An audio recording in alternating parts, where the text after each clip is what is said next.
For the very first time, Supreme Court recognizes right to be free from adverse effect of climate change as fundamental right of Indian citizen.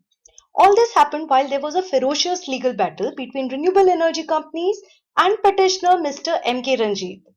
So in this case, petitioner approached Supreme Court of India to protect Great Indian Bustard and Lesser Florican.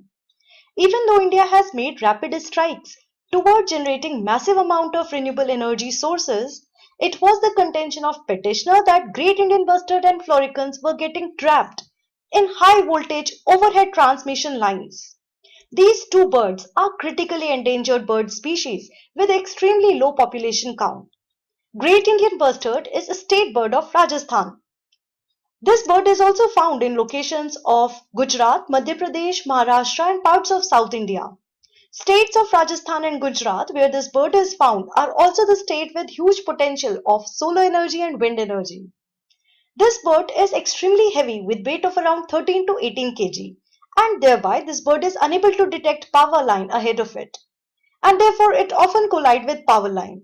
This is the main reason behind its high mortality rate. In 2021, Apex Court placed restrictions on setting up of overhead transmission lines. It further appointed a committee to evaluate feasibility of underground high voltage lines in parts of Rajasthan and Gujarat in order to protect this bird.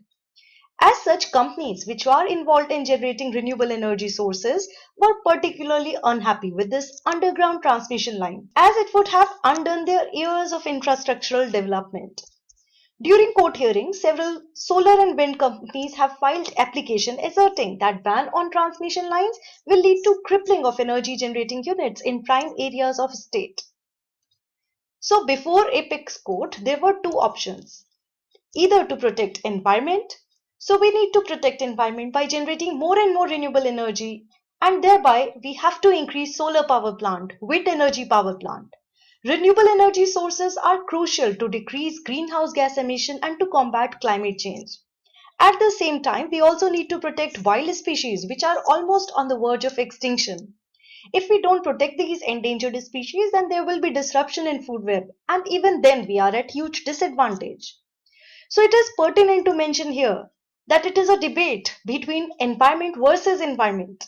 And therefore, Supreme Court of India had choice either to protect environment, either to protect companies generating renewable sources, upholding climate conventions that India has signed for so many years, rectifying multiple environmental treaties, or on the other hand, maintaining viable population of wild species that may get affected due to high transmission lines of renewable energy sources.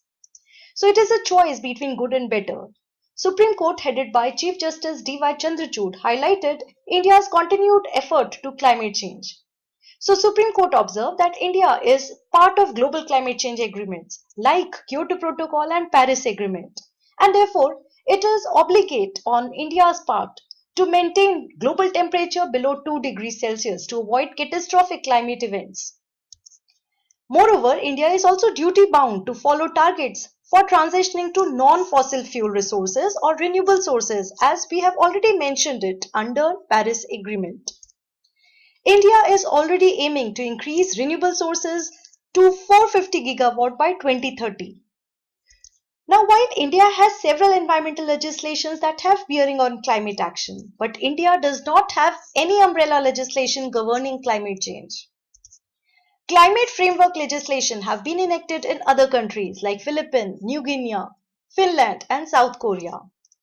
So ultimately, Supreme Court recognized that right against adverse effect of climate change should be included as fundamental right under Article 14 and 21 of Constitution.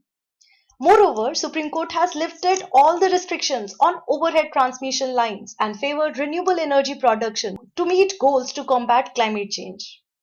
At the same time, Supreme Court has constituted committee for Great Indian Bustard in order to suggest ways to protect this bird.